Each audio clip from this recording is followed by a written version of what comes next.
salatu wassalamu ala Rasulullah. For quite a few days, I'm trying to give answer to the question of Mr. Dani Khan.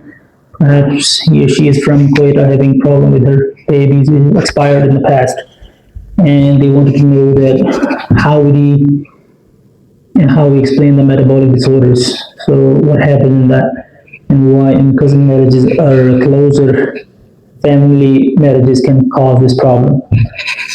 So before that, I want to request you guys that if you have any question, please feel free to upload under my videos.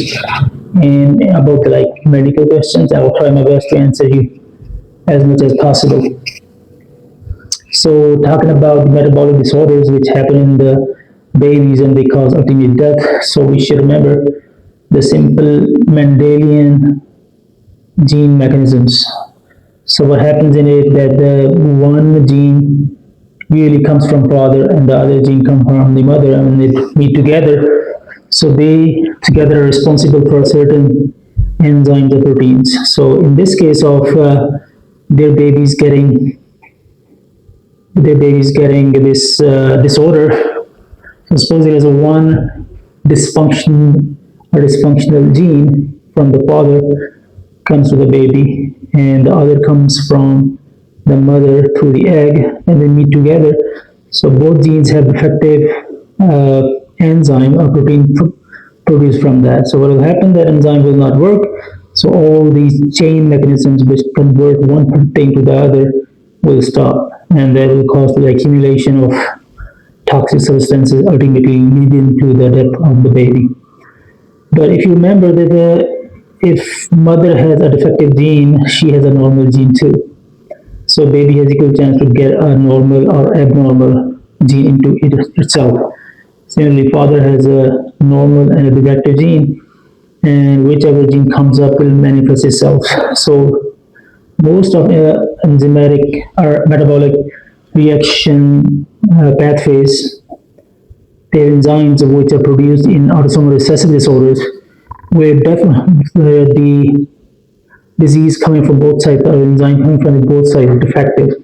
So that leads to accumulation of the substance and leading to the problem, ultimately leading to death. So there's a big debate on cousin marriages. So what happens is, on average, every person has 6 mutations in one of the two genes. So, but they cannot manifest it.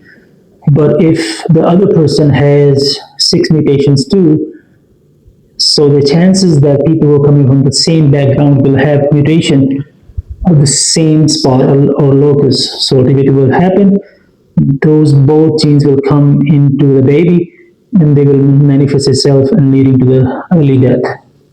But remember, that's not always that only cousin marriages causes problem. Certain genes or diseases have a high frequency in particular nations or ethnicities. Like for example, thalassemias are more prevalent in South Asia.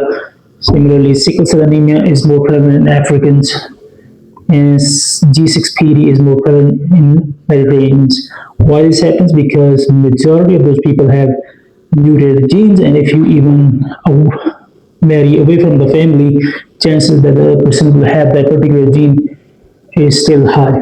And the other cases is that they can happen sporadic, unknown, spontaneous mutation. So if you get abnormal from the one person, the other gene can get defected later on, like in retinoblastoma and many other diseases. So marrying away from the family is not a guarantee that you will not have a genetic problem. The chances are better that you will not have it, but you can carry from one side to the other of the next generations. So I think the people like Dani Khan, they lost a couple of kids. They must go to the geneticist before getting pregnant, and then they should decide how they will be going forward, and they should monitor the pregnancy. But remember, there's a 1 in 4 chance in this case that your child will be affected, and there will be 50% chance that you are carrier, so you have one gene defected, and the 25% chance is that both genes coming to the baby are normal ones. And remember, if your babies, 2 babies earlier ones had mutations, that is not the response. It doesn't give you freedom that the next baby will not have it, because every incident is independent of each other. So the previous incidences don't change the chances of the next one. So still into a baby's life, still your baby has 25% chances of having it. Hopefully it answered the question, and still if you have any questions, you can write it down and I will be very happy to explain it. Thank you.